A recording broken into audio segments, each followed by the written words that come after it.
Now, I'd like to invite Peter Nightingale, President of the Board of Nature's Trust Rhode Island and Professor of Physics at Rhode Island, to talk more about the technical aspects of this position.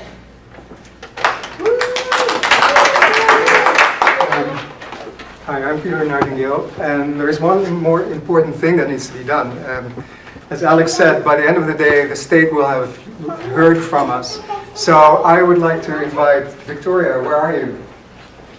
Can you hit send? You're going to send an email to a whole bunch of people in the whole state.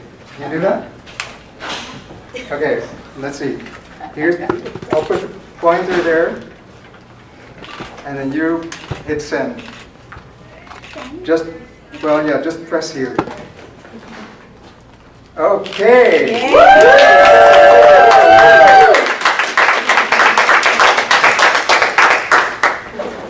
Well, I think that it would be a good idea if Jeremy gets a chance of sending some emails too. Would you like to do some? Yeah. Okay. Me too. You do? Well, you don't have 4 kids, you know this. Here's the edit, and then you hit send. Just hit click here. Okay, and then you say, well, you do have to do another send here. Another click. Yay!